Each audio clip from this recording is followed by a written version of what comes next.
Hola, buen día. Mi nombre es Grisel Valeria Arzate Gaitán y voy a dar una pequeña explicación de los primeros capítulos del libro Fundamentos de Análisis de Estados Financieros de la autora María de Lourdes Rojas Cataño.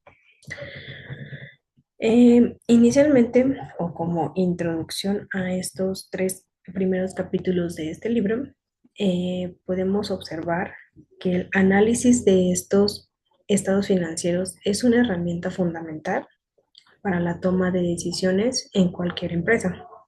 A través de la contabilidad se registra, se organiza e interpreta la información económica de una organización, permitiendo evaluar su situación financiera, su rentabilidad y su eficiencia operativa. Los primeros tres capítulos del libro establecen las bases conceptuales y las metodologías necesarias para entender cómo se estructura la información financiera y cómo pueden aplicar diferentes métodos de análisis para interpretar los datos contables de manera efectiva. El capítulo 1, inicialmente o principalmente, nos da y nos enseña los conceptos básicos de los estados financieros y sus principales usuarios, diferenciando entre información contable administrativa y la financiera. También describen los distintos grupos de interés que utilizan esta información, como los inversionistas, como los gerentes y autoridades regulatorias.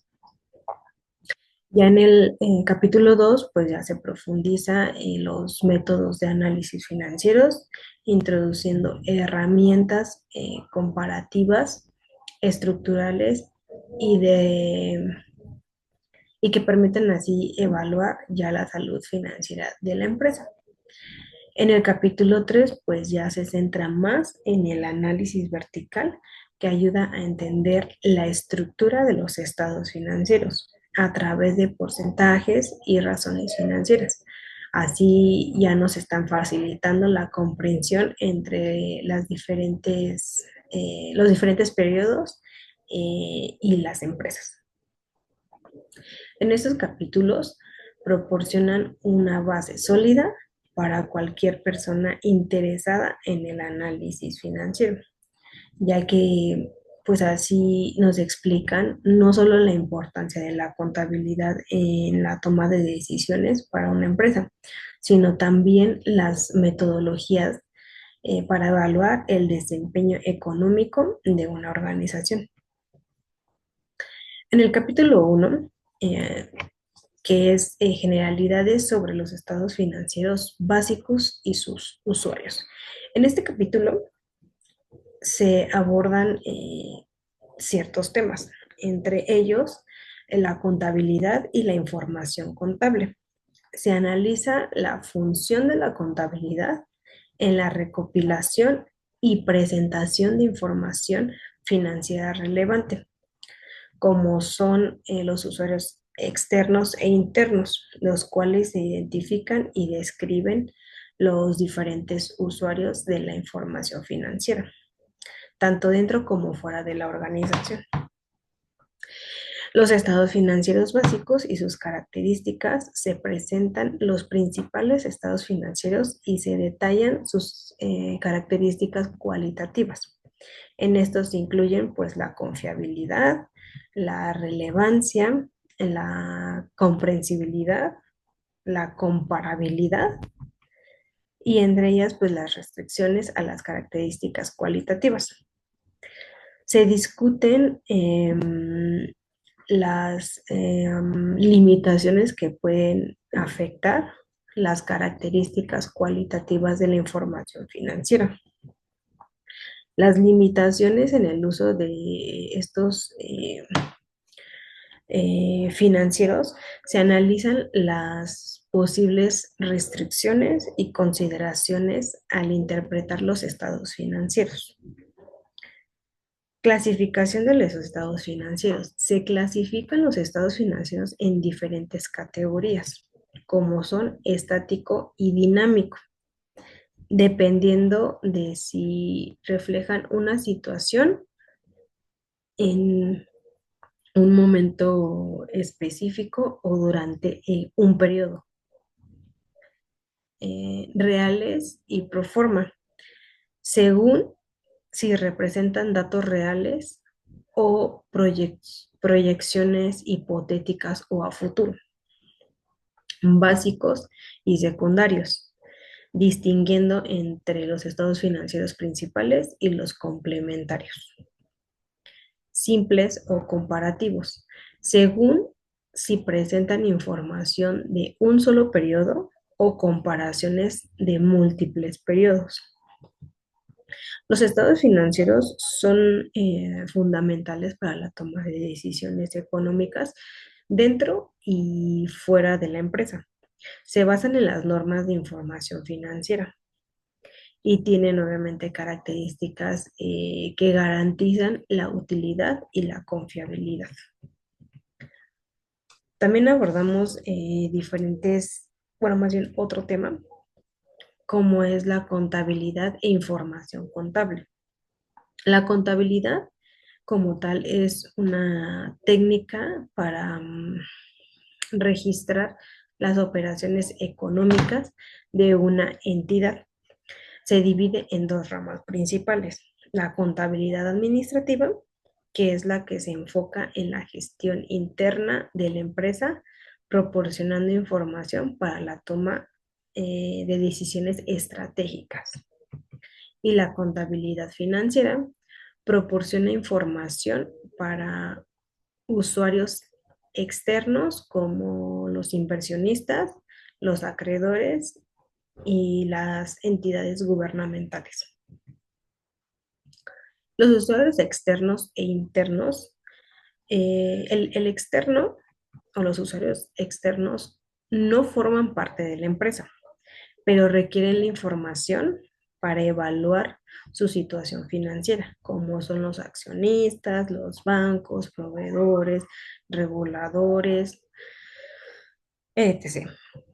Em, los usuarios internos son parte de la empresa y utilizan la información para gestionar recursos y planificar estratégicamente, como son los directivos o los gerentes y los empleados que conforman la empresa. Los estados financieros básicos proporcionan datos clave para la toma de decisiones y permiten comparar la información entre empresas y periodos. Los principales estados financieros son mm, estados de situación financiera o balance general. En estos se presentan los activos, los pasivos y capital de una empresa en un momento ya determinado. El estado de resultado integral muestra los ingresos, gastos y utilidades de la empresa en un periodo ya determinado. Los estados de cambios en el capital contable explica las variaciones en el capital de los propietarios. El estado de flujo de efectivo muestra cómo se generan y usan los recursos en efectivo. Las notas a los estados financieros complementan la información y aportan detalles adicionales para su correcta interpretación. Por ejemplo, los estados o tenemos ciertas clasificaciones de los estados financieros. Los estados financieros dinámicos y estáticos. El dinámico reflejan el desempeño financiero durante un periodo, los estados de resultados o el flujo de efectivo que se tiene. Y los estáticos presentan la situación financiera en un momento determinado y es como cuando se pide un balance general ahora. y los estados financieros reales o pro forma.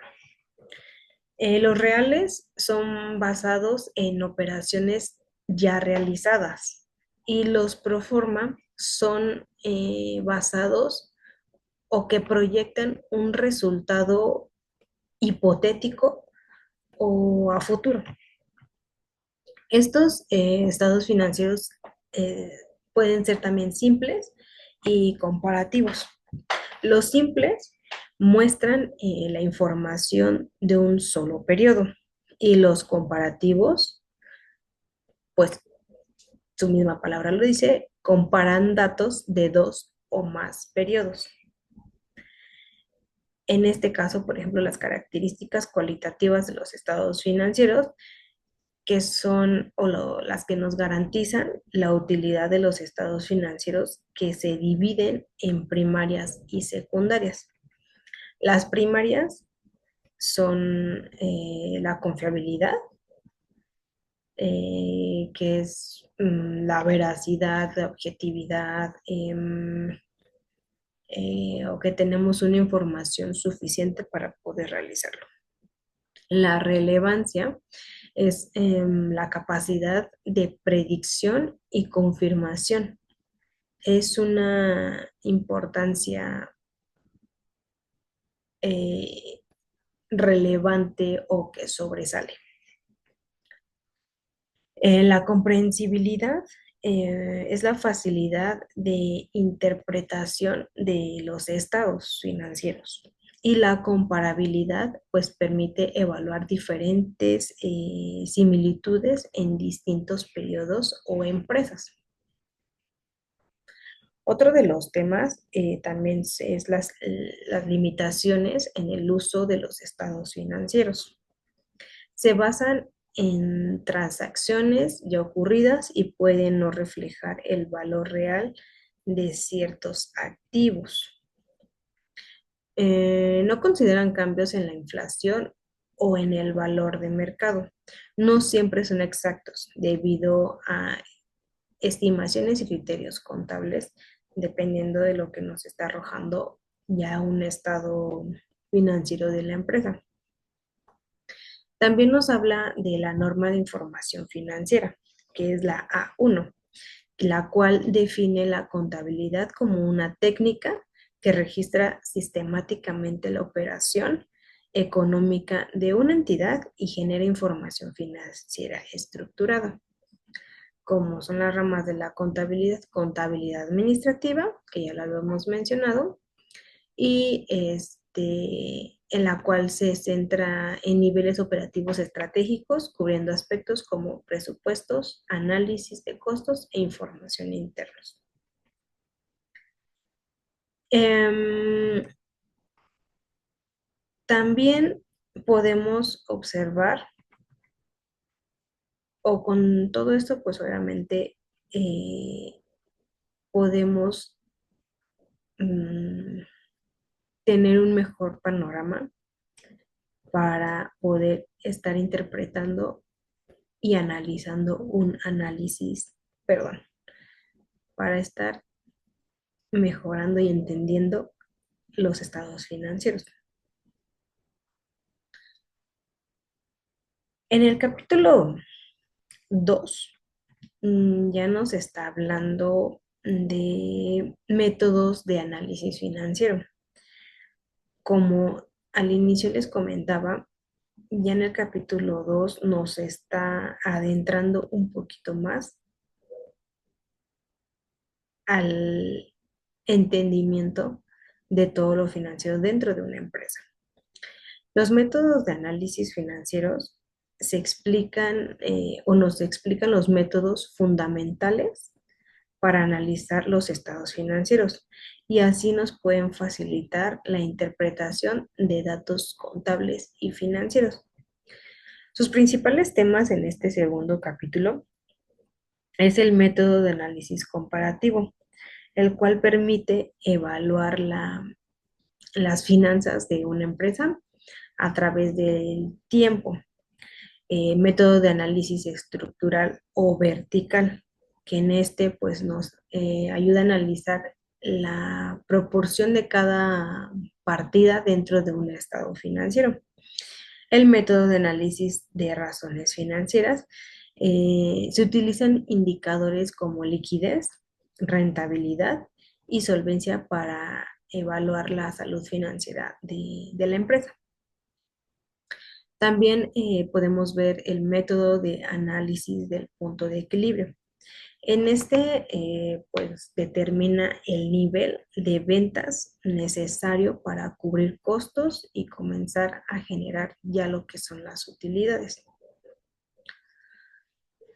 En este libro, la autora pues nos ayuda a entender diversos temas que por lo general pues no están como en nuestra vida continua, como son los estados de resultado integral, que son los ingresos se detallan las fuentes de una empresa, pueden generar durante un periodo contable.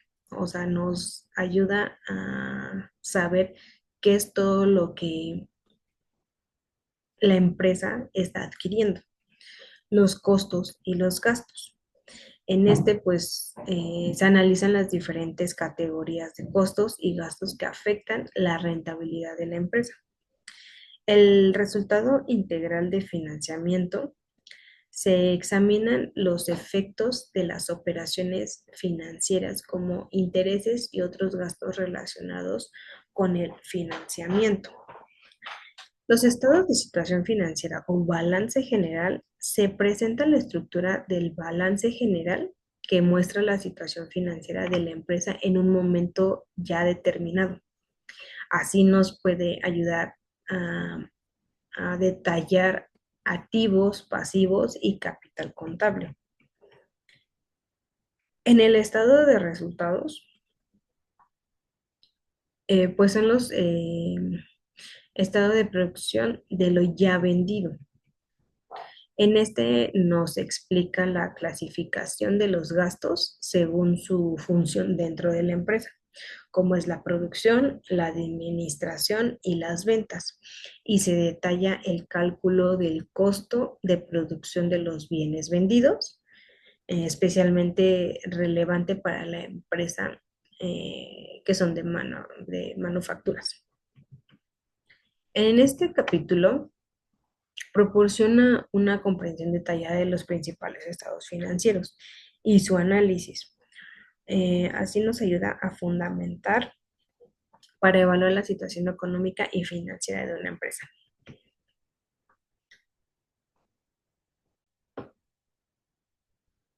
Para este capítulo nos muestran diferentes ejemplos en el cual pues yo tomé uno de ellos, que es el que pues más o menos le entendí, para poder explicar lo que es todos los conceptos que ya el capítulo nos está diciendo. En este caso, yo tomé este ejercicio, se los voy a mostrar, que es en la página 37. Lo estaré explicando pues paso a paso, así como yo lo entendí. En el estado de costos de producción y costos de ya lo que ya se vendió, en ese estado nos ayuda a calcular el costo de los productos terminados y vendidos durante un periodo.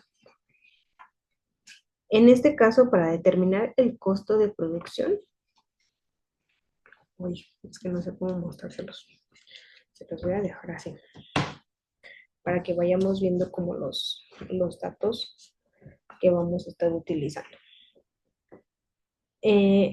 Vamos a estar usando diferentes como fórmulas para poder realizar o poder obtener todos los resultados. Se va a usar para determinar el costo de producción, lo que vamos a estar utilizando es la materia prima que está utilizando, el inventario inicial de la materia prima, más las compras de la materia prima. En este caso, que son la materia prima utilizada son 30.000 más 560.000 menos 29.000. En este caso nos da un total de 561.000. De este resultado vamos a sumar las demás costos de producción.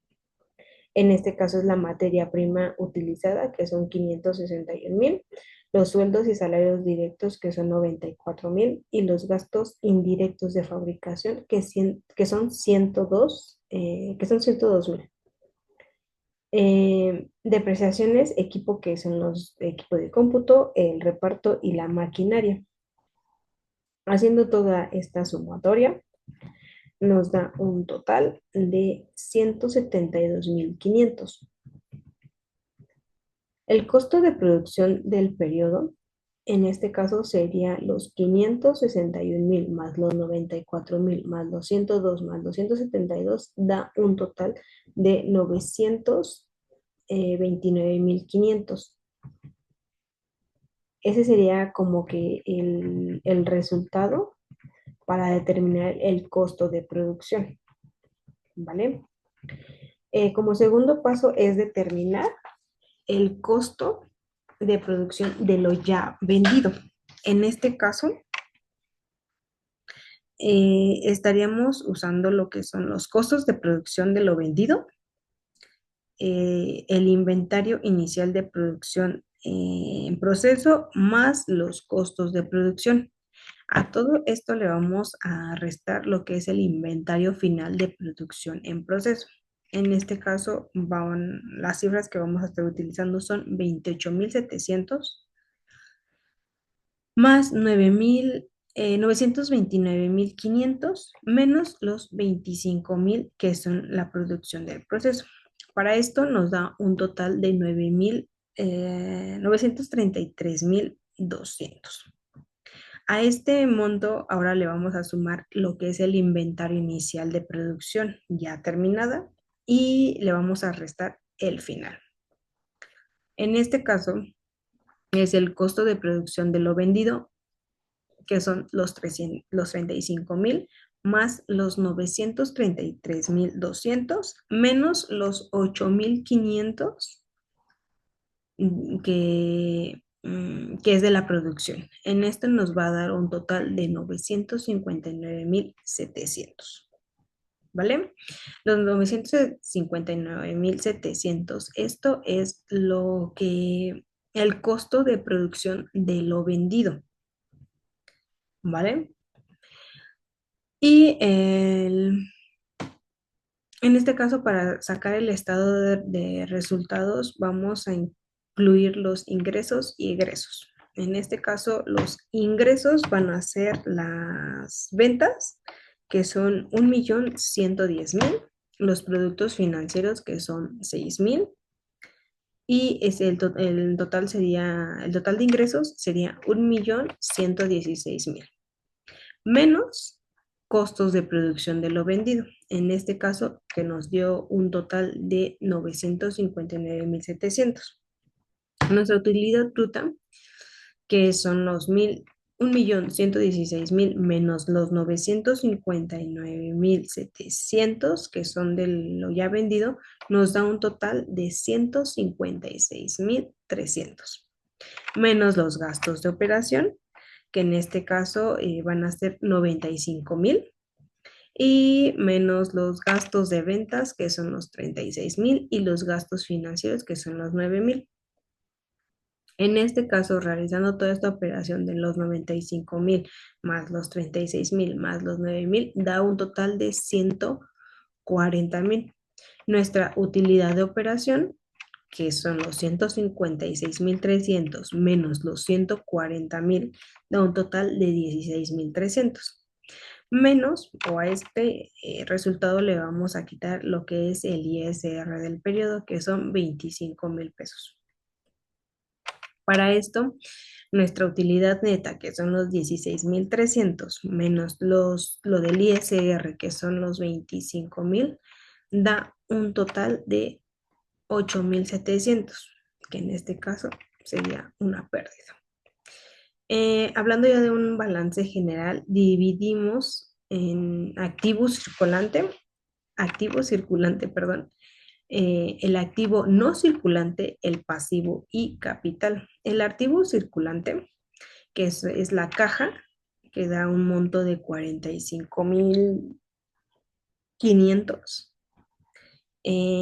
Los clientes son 220.000 y el inventario de materia prima son 29.000. El inventario de producción en proceso no es de los 25.000. Inventario de producción terminado son 8.500 y pues con los bancos son 107.500. El total de activo circulante son los 435.500 y el activo no circulante, en este caso que es el equipo de reparto, son 220.000. El equipo de cómputo son 167.500 y la maquinaria son 550.000. El total de activo no circulante son 937.500 menos las depresiones acumuladas, en este caso que es el equipo de cómputo, que son los 36.000, el equipo de reparto, que son los 44.000, y la maquinaria que dio los 92.500. El total de depresiones son 172.500.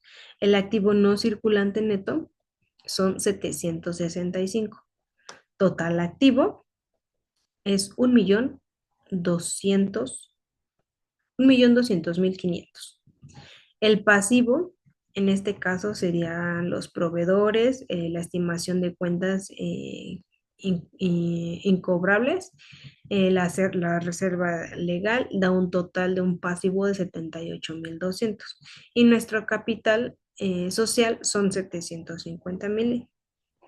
Nuestras utilidades de estos ejercicios anteriores que ya estamos haciendo son de 120.000. En este ejercicio la pérdida fueron 8.700 y el total del capital son 861.300. Total pasivo y capital es 1.200.500. Bueno, para no hacerlos como tantas bolas de tantos números, de todo este ejercicio que se sacó, llegamos como a una conclusión de que la empresa tiene una pérdida de 8.700. El balance general está cuadrado en 1.200.500 en activos y pasivo, más el capital. El costo de producción de lo vendido es 959.700 y es lo que nos está dando ya como un resultado de toda esta empresa que se dedica a la manufactura, en el cual podemos observar que pues obviamente en toda empresa se tiene tanto pérdida como ganancia, solamente hay que estar estableciendo un balance general, tanto eh, en momento actual como en proforma, ¿vale? Ya para concluir, estaríamos pasando al capítulo 3. Al capítulo 3. El capítulo 3 igual tenemos diferentes temas. Como tal, el capítulo 3 vamos a estar viendo los métodos de porcientos integrales. Se explica cómo convertir aquí las cifras de los estados financieros en porcentajes para facilitar sus análisis y la comparación. Los métodos de razones simples, la lectura de las razones simples, se introduce cómo calcular e interpretar estas razones para obtener conclusiones financieras claras. También las razones para determinar la liquidez. que son los indicadores que miden la capacidad de la empresa para cumplir con sus obligaciones a corto plazo, y las razones para determinar la solvencia, que son los indicadores que evalúan la capacidad de la empresa para hacer frente a sus compromisos o a largo plazo. Y las razones de eficiencia operativa. En este caso, a corto plazo, mide la efectividad en la gestión de activos y pasivos circulantes, y a largo plazo evalúa el rendimiento operativo y el uso de recursos a largo plazo. Las razones para determinar la rentabilidad son los indicadores clave para medir la capacidad de la empresa de generar utilidades en una relación con sus ingresos, activos y el patrimonio que se tiene. En este capítulo se enfatiza en cómo los métodos de análisis vertical y el cálculo de razones financieras pueden proporcionar una visión integral de la salud financiera y el desempeño operativo de una empresa. En este capítulo de los métodos de análisis vertical, se profundiza en el análisis vertical, el cual permite evaluar la estructura de los estados financieros mediante porcentajes y razones financieras. También podemos estar observando lo que, o nos está enseñando lo que en el balance general también podemos ver el porcentaje de pasivo y total más el capital contable, como lo estábamos viendo en el ejercicio anterior. En el balance general, cada cuenta de activos se expresa como un porcentaje del activo total. Cada cuenta de pasivo y capital se expresa como un porcentaje del pasivo total y capital contable. Esto permite evaluar la distribución de los recursos y el nivel financiero, como por ejemplo, si una empresa tiene ventas netas de 100,000 pesos y reporta un costo de ventas de 60,000, el análisis vertical mostraría los 60,000 entre 100,000 por 100 da un total del 60%.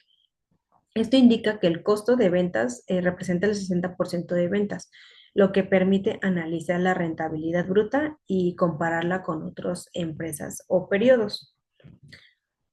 Ventajas del análisis vertical, pues nos permite ver comparaciones rápidas entre diferentes empresas, sin importar su tamaño. Facilita la evaluación de tendencias dentro de una empresa en distintos periodos y ayuda a detectar cambios significativos en la estructura financiera y la operativa.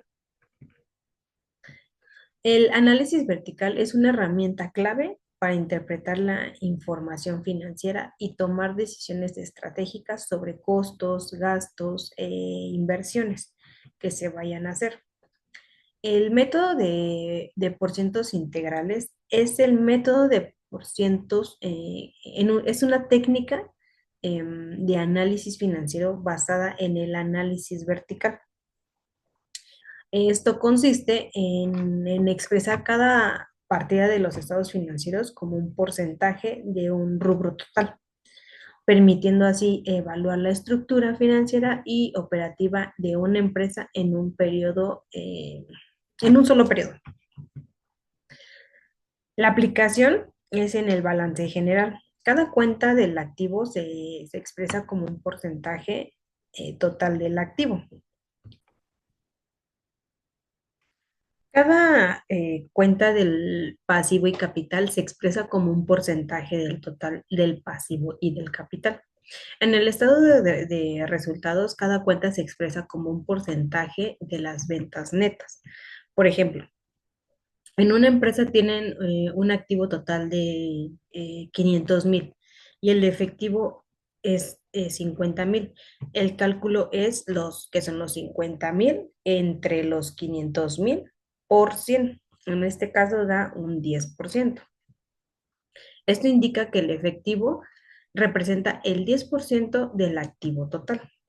Las ventajas que se tienen es que permite conocer la composición de los estados financieros, facilita la comparación con empresas del mismo sector y nos ayuda a identificar cambios en la estructura financiera a lo largo de todo ese tiempo.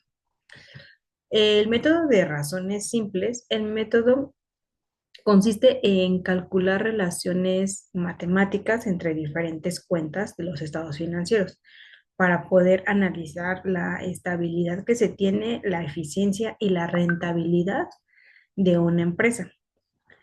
Principales razones financieras. Las razones de liquidez, que es la capacidad de pagar deudas a corto plazo. Razón circulante, que es el activo circulante entre pasivo circulante. Prueba ácida es, por ejemplo, un activo circulante menos el inventario entre el pasivo circulante. Razones de rentabilidad es la capacidad de generar ganancias, el margen de utilidad neta, es la utilidad neta entre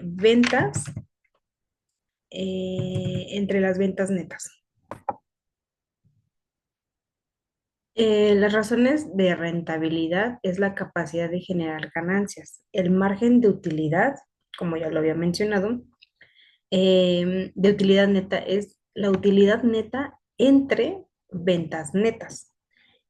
Retornos sobre activos son utilidad neta entre activo total. Razones de endeudamiento es grado de financiamiento con deuda.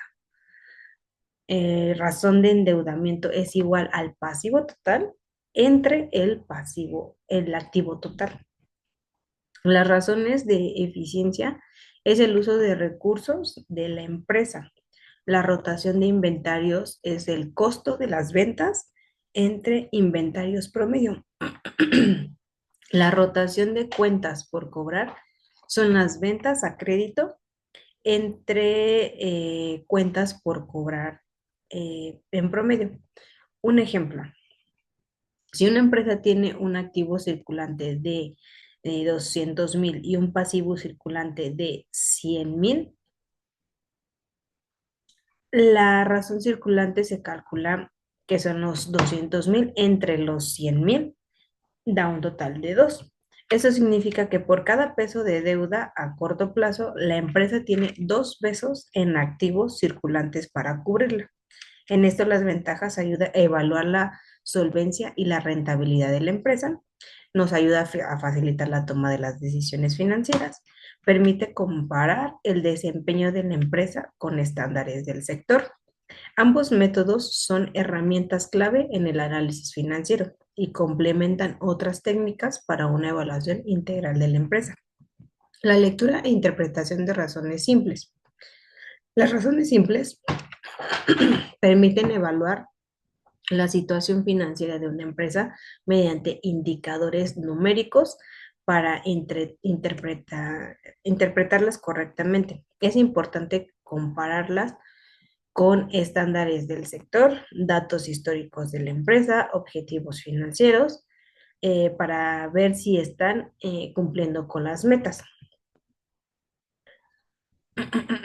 Las razones de liquidez, como ya lo habíamos visto, miden la capacidad de la empresa para pagar sus deudas a corto plazo.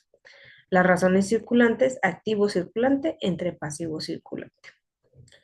¿Vale? Estas son algunas de las razones o cómo se estaría evaluando toda esta, para sacar los porcentajes o dependiendo de lo que nos queramos saber de una empresa. Como tal, los tres capítulos pues nos hablan muy enfocados a poder tomar una decisión dependiendo del estado financiero que tiene la empresa. Estos tres capítulos ofrecen una base sólida para poder comprender los estados financieros, sus análisis y los métodos utilizados para interpretar la información contable. Se detecta obviamente la importancia de las razones financieras y del análisis vertical como herramienta clave para la evaluación financiera de una empresa.